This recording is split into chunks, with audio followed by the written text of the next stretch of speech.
Hello, welcome to mathematics and truth. आज हम लोग थर्ड क्वेश्चन, कॉम्प्लेक्स नंबर का थर्ड क्वेश्चन आज हम लोग करने वाले हैं। ये क्वेश्चन जेईई मेन 2015 के ऑफलाइन एग्जाम में आया है। जेईई मेन का हम लोग दो क्वेश्चन कर चुके हैं 2015 का। पहले समझ लेते हैं। अगर आप लोग ने और भी वीडियो मेरा नहीं देखा है तो वो जाकर देखिए। 2015 में टोटल 3 क्वेश्चन आया था कॉम्प्लेक्स नंबर से, के जिसमें से 2 क्वेश्चन हम लोग कर चुके हैं।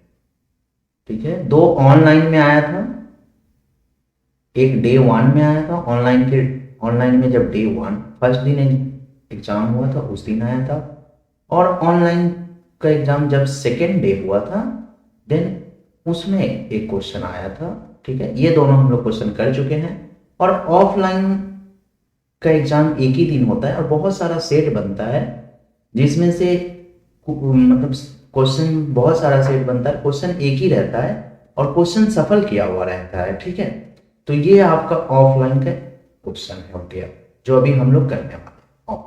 ओके, तो चलिए आप इस क्वेश्चन को हम लोग आज करते हैं। चलिए देखिए क्वेश्चन क्या कहा है। A complex number z is set to be a unimodular if mod z is equal to 1। That means ये यूनिमोडुलर का डिफिनेशन दिया है। ठीक है, तो खास करके आपको अगर हो सकता है कि बहुत सारे स्टूडेंट को पता ना हो, इसलिए क्वेश्चन में ये डिफाइन कर दिया गया है कि एक कॉम्प्लेक्स नंबर को यूनिमोडुलर कहेंगे जब उसका मॉडुलस 1 होगा।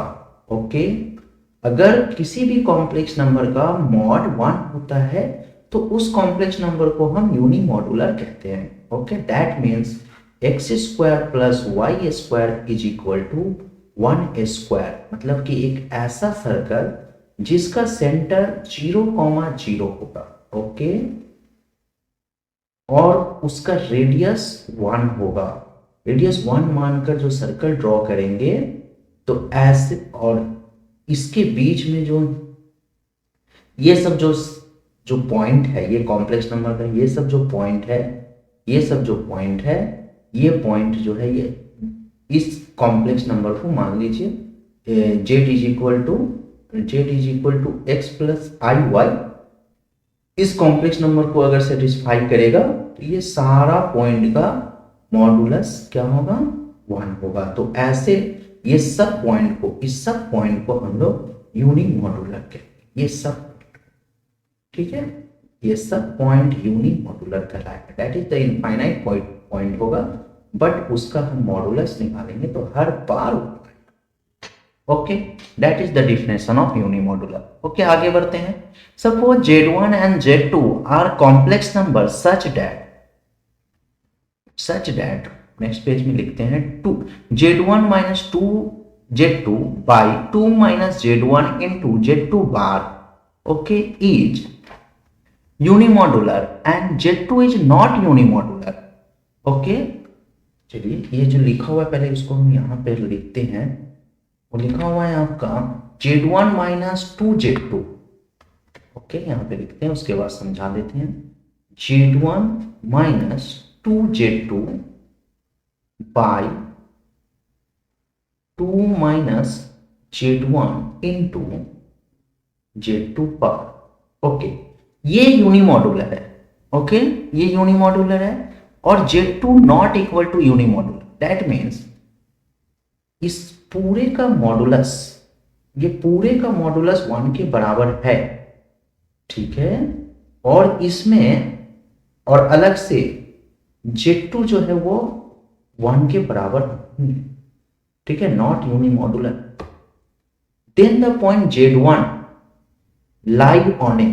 अब हमें पता करना है कि z1 कहां पर लाई कर रहा है। ओके, चलिए ये मेरा गिवन है, इसी से हम लोग सॉल्व करते हैं। ये इनडायरेक्टली जेईई मेन का क्वेश्चन है तो ये इनडायरेक्टली इसका वैल्यू 1 के बराबर है। चलिए इसको सॉल्व करते हैं। अगर ये 1 के बराबर है दैट इम्प्लाइज, इसका मॉडुलस 1 के बराबर है, that implies z1 minus 2z2 by mod 2 z1 into z2 bar is equal to 1। चलिए क्रॉस मल्टीप्लाई करते हैं। z1 माइनस 2 Z2 मॉड ले लेते हैं इक्वल टू मॉड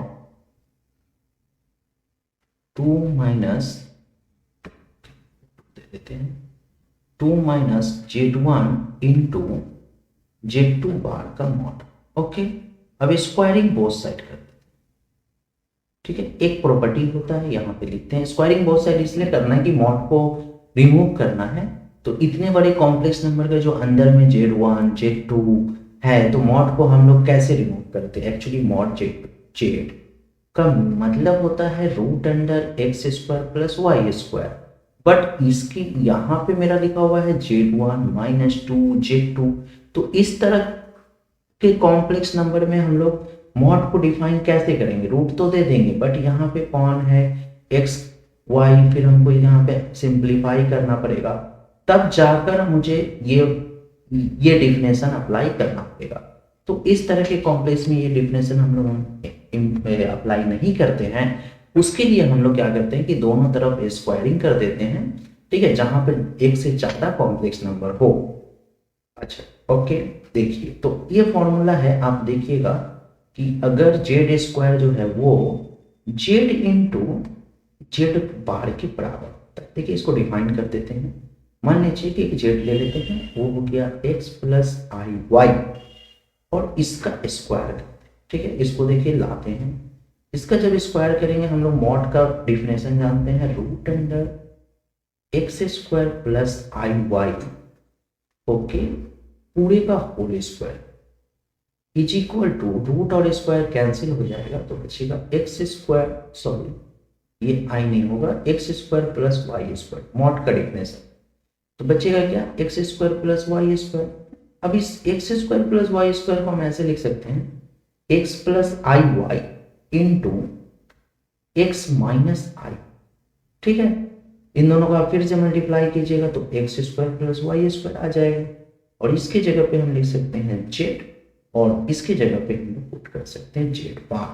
ओके, तो that is the property of z and z bar. अगर हम किसी कॉम्प्लेक्स नंबर को उसके कॉम्प्लेक्स नंबर के कॉन्जुगेट से मल्टीप्लाई करते हैं तो हमारा मॉडुलस का स्क्वायर आता है। ओके, तो इसी तरह से हम लोगों को अब यहाँ पे मॉड को रिमूव करना है। तो हम लोग इसको मॉड जेड स्क्वायर को लिख सकते हैं जेड इंटू जेड बार। चलिए थोड़ा सा इसको पहले रख देते हैं।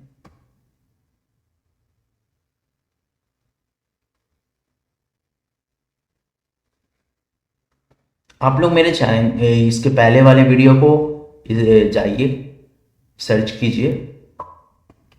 ठीक है, पूरा लिंक पूरा मेरे चैनल में जाइए, ऑनलाइन आप क्वेश्चन देखिए 2015 का day 1 online day 1 and online day 2 का क्वेश्चन सॉल्व किया हुआ है, उसको आप सॉल्व देख लीजिए। ओके, चलिए अब आगे इसको सॉल्व करते हैं। देखिए तो इसके जगह पे हम लोग लिख सकते हैं Z1 minus 2 Z2 into Z1 minus 2 Z2 whole bar is equal to again 2 minus Z1 into Z2 bar into 2 minus Z1 into Z2 bar का होल बार। ओके, ये डिफिनेशन बाय डिफिनेशन अभी हम पढ़ाएं कि मॉड जेड का whole square z into z bar के बराबर।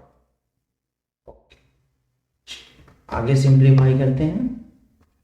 इसके बाद हम लोग यहां पर लिखते हैं Z1 minus 2 Z2 into Z1 bar minus 2 number है, नंबर का कॉन्जुगेट वही होता है बट कॉम्प्लेक्स नंबर का कॉन्जुगेट हो जाएगा। एक और प्रॉपर्टी है हम अभी समझा दे रहे हैं, कर क्या रहे हैं 2 minus Z1 into Z2 bar into 2 minus Z1 bar into Z2 bar का बार। ओके, पहले तो समझते हैं कि एक फॉर्मूला होता है कि अगर Z1 प्लस Z2 का होल बार रहता है तो एक फॉर्मूला है, दैट मीन्स एक प्रॉपर्टी है, वो Z1 बार प्लस Z2 बार के बराबर। ओके, ये अप्लाई किए, ठीक है। ठीक, अब ऊपर सॉल्व करते हैं यहाँ से, इसको हम लोग एज इट दोनों को मल्टीप्लाई करते हैं। ओके, Z1 इंटू Z1 बार, चलिए हम मल्टीप्लाई करके लिखते हैं, Z1 into Z1 bar minus 2 Z1 into Z2 bar minus 2, फिर अब इससे मल्टीप्लाई करते हैं 2 Z2 into Z1 bar minus minus plus 4 Z2 into Z2 bar is equal to, अब हम लोग राइट साइड मल्टीप्लाई करते हैं, चलो पहले 2 से मल्टीप्लाई करते हैं, 2 से 2 को मल्टीप्लाई करते हैं तो हम लोग लिखते हैं 4 minus 2 Z1 bar into Z2। अच्छा ये देखिए, 2 से जब मल्टीप्लाई होगा 2 का तो 4 हो गया, अगेन इससे मल्टीप्लाई हो, बट यहां पे आप ध्यान दीजिए ये एक प्रॉपर्टी है, ये Z2 के बराबर होगा, ठीक है। एक और प्रॉपर्टी लिख देते हैं कि अगर Z बाहर का बार हो, Z बाहर का बार होगा तो वो Z के बराबर, ठीक है। जैसे एग्जांपल समझिए कि अगर complex number a i y है, इसका कॉन्जुगेट क्या होता है x माइनस आई वाई, और फिर इसका कॉन्जुगेट निकालेंगे तो क्या हो जाएगा x plus i y. That means हमने 2 बार कॉन्जुगेट किया है ना, एक बार किया तो ये आया, फिर इसका कॉन्जुगेट किया तो ये आया, मतलब 2 बार कॉन्जुगेट करेंगे तो वही कॉम्प्लेक्स नंबर के बराबर ही आ जाएगा, ठीक है। ओके, नाउ मल्टीप्लाई किया, फिर अब इससे मल्टीप्लाई करते हैं इससे, ठीक है। ये जेड समझिए आप, इसको इसके बार को हम कैंसिल कर देते हैं। ओके, तो इससे आप मल्टीप्लाई कीजिए, plus minus minus 2 Z1 Z2 bar minus minus plus, ये आप देखिए minus minus plus Z1 Z2 बार Z1 इंटू Z1 बार, फिर Z2 इंटू Z2, ठीक है।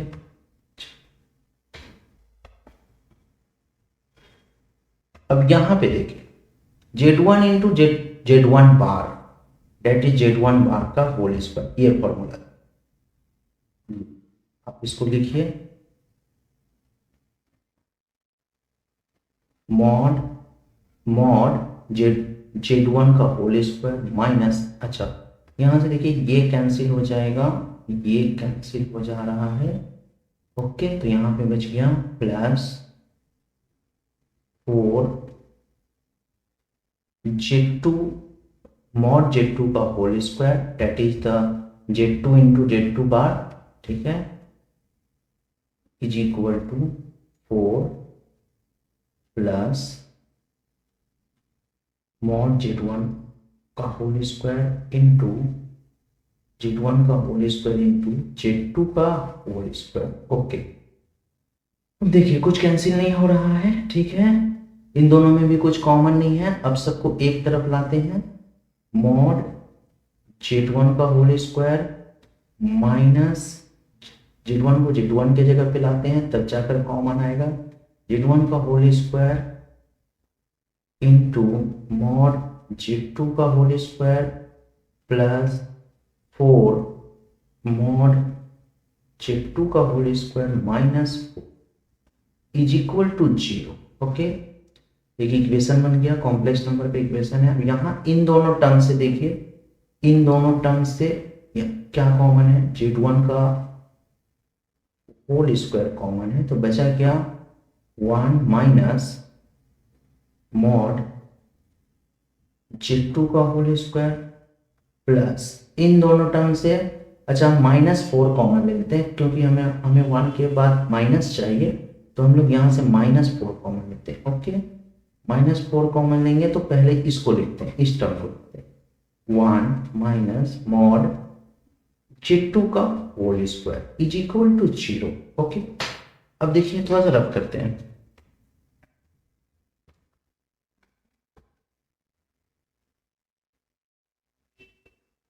सब रखते हैं, स्पेस चाहिए। ओके, अब स्पेस बन गया। नाउ देखिए पूरे में क्या कॉमन है, 1 माइनस Z1 का whole square, not Z1, that is the Z2 का होल स्क्वायर, फिर ब्रैकेट में बचा आपका Z1 का whole square minus 4 is equal to 0। Okay, यहाँ पे देखिए क्या लिखा हुआ है कि मॉड Z2 1 के बराबर नहीं हो सकता है। ठीक है, मॉड Z2 1 के बराबर नहीं हो सकता है, दैट इम्प्लाइज मॉड Z1 का होल स्क्वायर भी 1 के बराबर नहीं हो सकता है। देखिए यहाँ पे कुछ दिया हुआ था, देखिए ये सब क्वेश्चन जो है क्या लिखा हुआ है कि मॉड Z1 का होल स्क्वायर 1 के बराबर, सॉरी मॉड Z1 1 के बराबर नहीं हो सकता, ये मॉड Z1 नहीं, सॉरी मॉड Z2 1 के बराबर नहीं हो सकता है। तो आप बोल सकते हैं कि जब कोई नंबर 1 के बराबर नहीं हो सकता है तो उसका होल स्क्वायर भी 1 के बराबर नहीं हो सकता है। तो फिर हमें तो प्रोडक्ट 0 चाहिए, मतलब कि ये चीज 1 के बराबर नहीं है तो ये 1 से सब्ट्रैक्ट हो ही नहीं पाएगा, मतलब 1 इक्वल टू 1 हो ही नहीं पाएगा। ठीक है, तो मतलब कि 0 करने के लिए ये वाला टर्म 0 होना चाहिए, दैट इम्प्लाइज मॉड Z1 का whole square minus 4 equal to 0, ये टर्म 0 है बट ये टर्म 0 नहीं है। ओके, ये टर्म 0 है तो दैट इम्प्लाइज मॉड Z1 का whole square equal to 4, that implies mod Z1 is equal to 2, mod है इसलिए हमें प्लस माइनस आएगा बट हम यहाँ पर प्लस लेंगे। ओके, तो मॉड Z1 2 के बराबर है, अगर मॉड Z1 2 के बराबर है तो हम लोग इसको लिख सकते हैं कि x square plus y square जो हमारा वो 2 के बराबर, दैट इज द सेंटर इसका क्या है 0,0 है, और रेडियस जो है ये हम इसको हम ऐसे लिख सकते हैं, सॉरी 2 का स्क्वायर लिखेंगे। ओके, 2 का स्क्वायर लिखेंगे क्योंकि यहाँ पे मॉड रूट होता है तो नेक्स्ट एक मिनट इसको कर सकते हैं, फिर से बताते हैं स्पेस। ओके ठीक है, देखिए इसी में हम बता देते हैं कि अगर मॉड का डेफिनेशन क्या है, root under x square plus y square equal to 2, that implies x square plus y square equal to 2 square. तो ये आपको बता रहा है कि इस सर्कल का सेंटर 0,0 है और रेडियस 2 है। Okay, is the third option. Okay, आप लोगों को समझ में आया होगा। आप लोग मेरे चैनल को लाइक कीजिए, सब्सक्राइब कीजिए, फ्रेंड में शेयर करना ना भूलें, ज़्यादा से ज़्यादा शेयर कीजिए और कमेंट सेक्शन में बताइए कि आपको कौन सा टॉपिक पे आपको वीडियो चाहिए। ओके, कमेंट सेक्शन में ज़रूर बताइए, कमेंट कीजिए आपको। ओके, थैंक यू, तब तक अपना ख्याल रखिए।